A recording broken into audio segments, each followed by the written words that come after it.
Welcome back, brothers and sisters. I am Braden. This is Langley Outdoors Academy, and thank you for stopping by. Alright guys, for the last 5 to 6 months, you and I have spent about 8 minutes every single night together really documenting all the gun control pushes from the far left side of the political spectrum.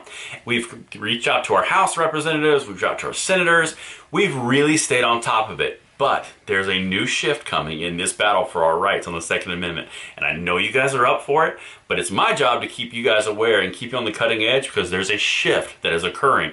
And this is incredibly important. So make sure you're sharing this out, you're communicating, but also you're researching the article that I put in the description box below, because this is important when it comes to 2022, because the Democrats are already positioning in a defensive posture around gun control and defunding the police. We're going to talk about the gun control aspect here, and that's what this article is about, because the last time that they did this, like from a standpoint of the bully pulpit of the presidency, that when they went after the guns this hard, they lost catastrophically, and it was in 1994.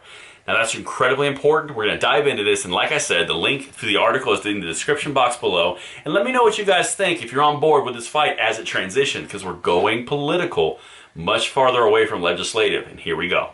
So, the article for tonight's video is Biden's gun control push likely to produce 2022 headaches for Democrats. Now that's something we've been talking about, driving towards 2022 by knowing your candidates and really being involved.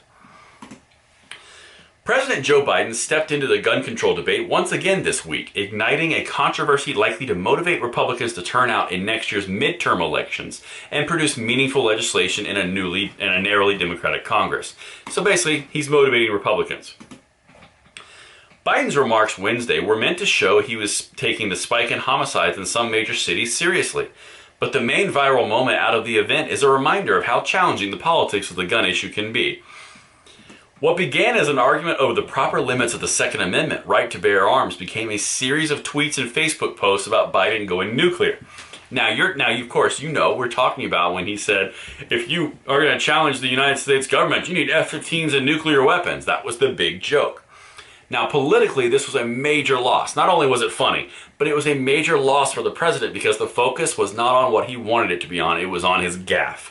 And that's a big deal, and that's what this article is referencing. So, this is where the article for this is from the Washington Examiner. I actually got it from Yahoo News, but that's the author. They're starting to go towards the past, and they're warning Democrats. Check this out.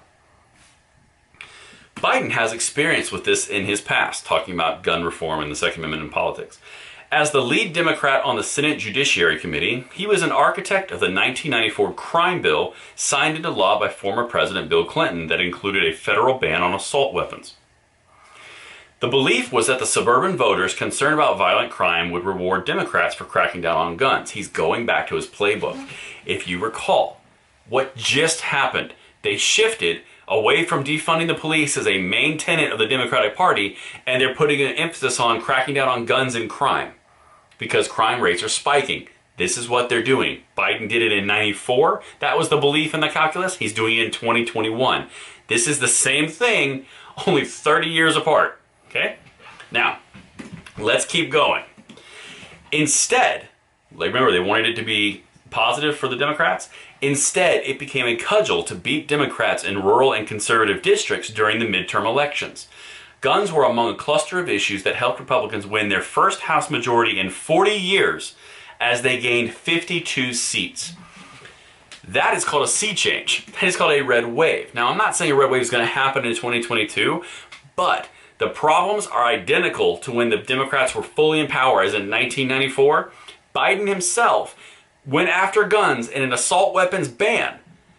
Then the idea was suburban voters will benefit the Democrats because they're getting rid of violence through guns. They lost 52 seats, and the first time in 40 years the Republicans took the House. That was when Newt Gingrich was in charge. Does this sound familiar?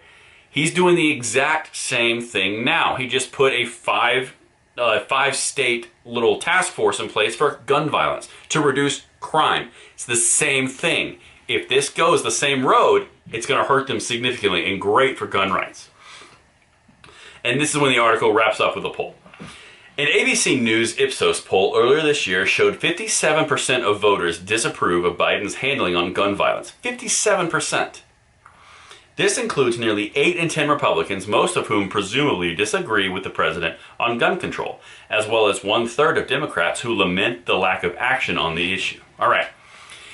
So everyone, it's pretty common knowledge that 30% of the country is left-leaning, leftward-leaning, liberal side of the bias. Okay, well, if you're losing that 30% and you have no Republican support at all, pretty much, you're going to be in a bad place, like 57% of voters disapprove.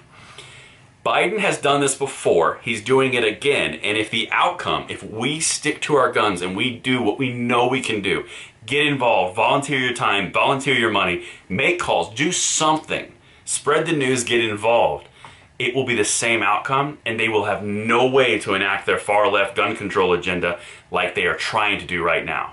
1994 and 2022 have really amazing potential to be the same if we stick to our guns and we do what we know we can do for the Second Amendment and for our rights. Let me know what you guys think in the comments below, and until tomorrow, I'm Braden. See you later.